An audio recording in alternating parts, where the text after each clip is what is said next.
Votre grand journal du soir sur Europe 1, vous écoutez Mathieu Béliard. Bonsoir Sonia Mabrouk. Bonsoir Mathieu, bonsoir à tous. Votre invité, on la découvre depuis quelque temps dans les médias. Manon Aubry, tête de liste La France Insoumise aux Européennes, connue auparavant pour son travail contre l'augmentation des inégalités ou encore sur les paradis fiscaux. Bonsoir Manon Aubry. Bonsoir. Un avertissement, celui de la Cour des comptes, qui s'inquiète aujourd'hui du dérapage du déficit de la France après notamment les 10 milliards d'euros de mesures annoncées en pleine crise des Gilets jaunes. La Cour des comptes est dans son rôle, elle pointe entre guillemets des cadeaux pour les Gilets jaunes. Je pense que la Cour des comptes a oublié de pointer les cadeaux, en revanche, pour les plus riches que le gouvernement d'Emmanuel Macron s'est empressé de faire, tout juste arrivé au pouvoir.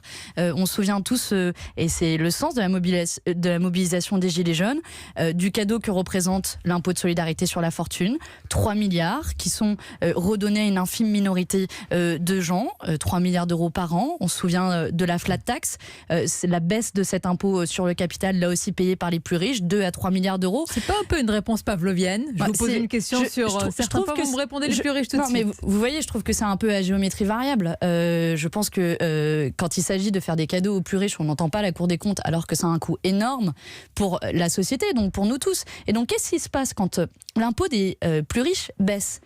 L'État, il a deux solutions. Soit il augmente l'impôt des plus pauvres, c'est en partie ce qu'il a fait avec la hausse de la CSG, soit l'État baisse dans les dépenses et les services publics, c'est aussi en partie ce qu'il a fait.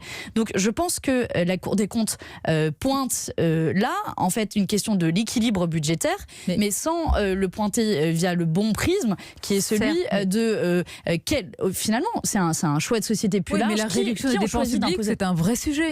C'est un vrai sujet, mais qui souvent... Vous n'êtes pas pour tout laisser filer, les déficits, la dette, notre réputation au niveau budgétaire. Si vous voulez, je pense que la question de la dette et la question budgétaire est souvent posée en mauvais termes. On compare des poires et des patates, on compare des choses qui ne sont pas comparables, comparer la dette annuelle au PIB par exemple, et puis vous savez, aujourd'hui, et au moment de la campagne présidentielle, quand la France Insoumise avait chiffré son programme, ils avaient calculé à ce moment-là, je dis ils parce que je ne faisais pas partie de la France Insoumise. C'était un contre-budget là qui pour le coup laissait filer. Non, parce qu'à la fin du quinquennat, il était prévu de ramener le déficit à moins de 3%. Mais vous savez, si on veut investir dans la transition écologique, si on veut lutter contre les inégalités, ça nécessite un investissement.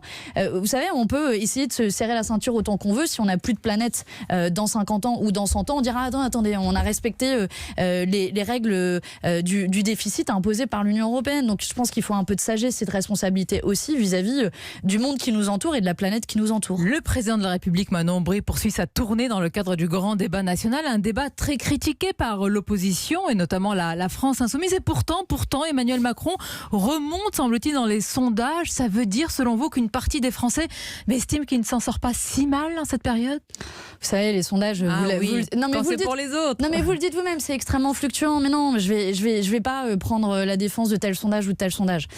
Moi, j'ai envie qu'on puisse parler du fond. Et qu'on puisse qualifier, chacun se fera son avis, ce qui se passe avec ce débat. Que fait le gouvernement et Emmanuel Macron? Il y a le mouvement des Gilets jaunes. Ils tentent de faire des mesurettes qui ne répondent pas aux aspirations économiques et sociales.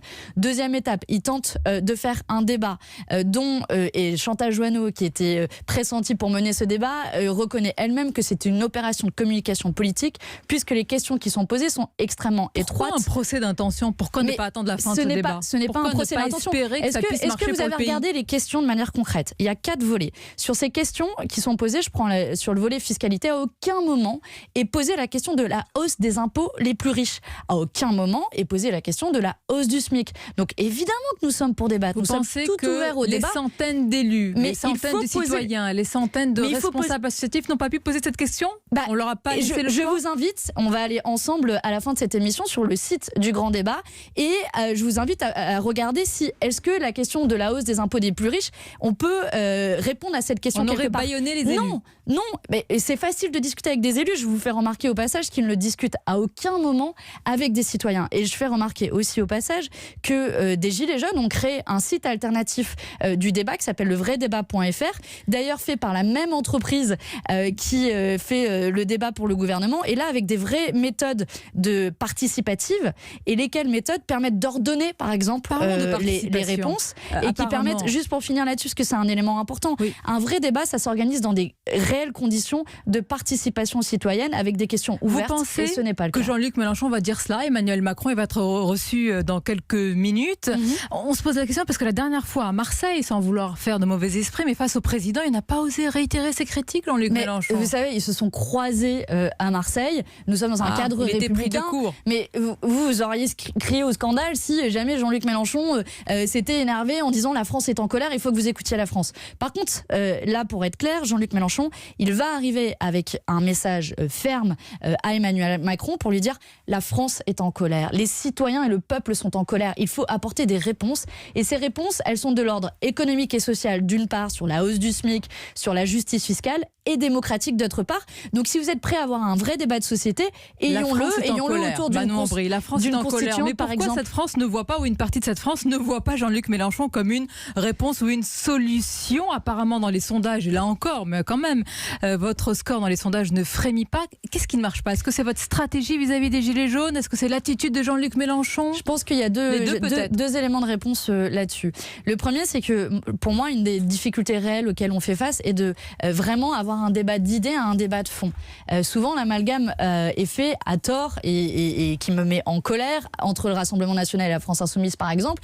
Et on a très peu de temps d'antenne en général pour dire attendez, nous, on est véritablement pour l'augmentation du SMIC, voici la manière dont on le ferait. Là où le Rassemblement national aussi, ne l'est pas, le Rassemblement national n'est pas pour l'augmentation du SMIC.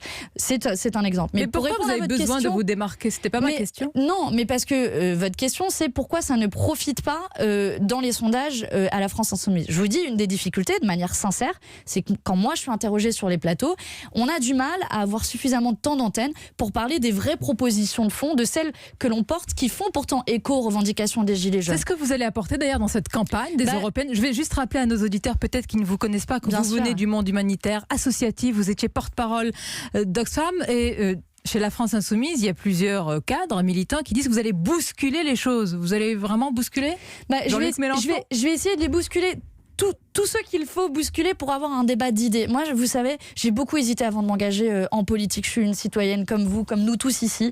J'avais jamais participé à une campagne politique, assisté à un meeting. Et j'ai envie d'y aller avec les tripes, avec les convictions pour défendre un projet de société. Et j'ai envie que ce débat sur les idées prime sur le débat de petites phrases, prime sur le débat de personnes. Et c'est parfois difficile parce que dans mon petit mois d'expérience politique, on m'interroge beaucoup sur l'attitude des uns et des autres, les phrases des uns et des autres, alors que je pense que pour refaire croire en la politique, pour réenchanter en la politique, il faut donner de l'espérance. Et l'espérance, elle s'incarne dans un projet politique. Un projet politique et une personnalité politique, forcément, Jean-Luc Mélenchon, c'est lui qui vous a choisi, même si vous avez hésité. Je me permets de corriger, ce n'est pas Jean-Luc Mélenchon qui m'a choisi, mais bien le mouvement et un comité électoral avec des gens tirés au sort du mouvement. Oui, c'est collectif, mais on imagine qu'il a quand même eu son mot à dire. En tous les cas, il est à la une de l'Obs cette semaine. Vous avez vu cette une ? Oui, j'ai vu cette une. On va la décrire pour nos auditeurs. On y voit un Mélenchon version Robespierre avec ce titre: Mélenchon, le malade imaginaire, sa dérive populiste, son autorité contestée, ses ennuis judiciaires. Vous voyez, ça vous donne toujours envie d'y aller? C'est exactement la raison pour laquelle je suis en colère aujourd'hui contre la manière dont fonctionne le monde politico-médiatique. C'est je passe plus de temps. Médiatique. Attendez, pour m'expliquer, je passe plus de temps à me justifier sur Jean-Luc Mélenchon. Je passe plus de temps à commenter des histoires qui sont ressassées parce que l'Obs ne sort rien de nouveau et au passage essaie de violer le secret de l'instruction judiciaire, ce qui est quand même assez important dans un temps malheureusement le secret de l'instruction est violé à maintes fois et vous voyez c'est ça qui moi m'a fait hésiter et en même temps je me dis c'est parce que j'ai envie d'être au-dessus de ça, c'est parce que j'ai envie de porter des convictions fermes et un projet politique que je suis là et que je serai encore là et à chaque fois qu'on m'interrogera sur ces questions j'essaierai de ramener le débat à un débat d'idées. Vous êtes habile en tout cas, vous n'avez pas répondu à la question. Non, je vous ai répondu très clairement sur l'Obs. Il ne sort pas de nouvelles histoires. On va conclure, Manon Brie. Voilà, et si le grand saut le projet politique, dans le grand bain politique ne vous plaît pas, vous partirez comme vous êtes venu? Oui, vous savez, avec vos convictions et... J'avais jamais envisagé de faire de la politique de toute ma vie. Je me retrouve là, c'est une continuation logique de mon engagement associatif, vous l'avez dit, mais je ne m'envisage pas comme une professionnelle de la politique. Et j'ai un métier à l'origine et j'y reviendrai. Pardon ? Un peu en même temps. C'est quoi le... Comme les députés de La République En Marche, société civile, politique. Il y en a beaucoup qui avaient fait de la politique avant. Moi, je me compare pas à eux. Je suis comme je suis, avec ma spontanéité. Et oui, si. En tout cas, je pense qu'aujourd'hui, il faut se donner les moyens d'essayer de changer les choses. Et beaucoup de choses se passent au Parlement européen. En un mot, un député, Mathieu Orphelin, qui quitte ce soir la majorité. Vous le connaissez bien, je crois. Oui, Mathieu Orphelin, je le connais parce qu'il était à la FNH avant. J'ai travaillé aussi avec lui. Quand je faisais du plaidoyer, j'ai essayé de l'influencer. Et j'avais notamment tenté de faire en sorte que La République En Marche adopte la transparence sur les écarts de salaire pour lutter contre les écarts de salaire en entreprise. Mathieu Orphelin avait tenté de défendre la mesure puis avait lâché prise au dernier moment. Je voyais bien les pressions qui s'exerçaient sur lui. Je pense que les masques tombent aujourd'hui et que les difficultés et aujourd'hui la gronde vient aussi de l'intérieur de La République En Marche et le gouvernement devrait l'entendre. Les pressions, on verra si vous résistez également aux pressions du monde politique. En tout cas, j'en ai pas peur. Merci d'avoir été l'invité d'Europe 1 ce soir. La prochaine fois, on se parle des élections européennes. C'est ce qu'on a fait quand même, mais vous reviendrez avec plaisir, comme d'autres têtes de liste à cette antenne. Vous le faites à toutes les interviews ou vous l'avez fait hier matin sur France Inter? En fait, c'est tant que vous savez, moi je suis tête de liste pour une élection et les élections européennes sont une élection qui sont importantes, un scrutin majeur. Je pense qu'il faut parler du débat de projet. C'est comme ça qu'on réenchantera la politique. Donc je le répéterai autant de fois que nécessaire. Merci Manon Aubry, merci Sonia Mabrouk. Il est 19h22.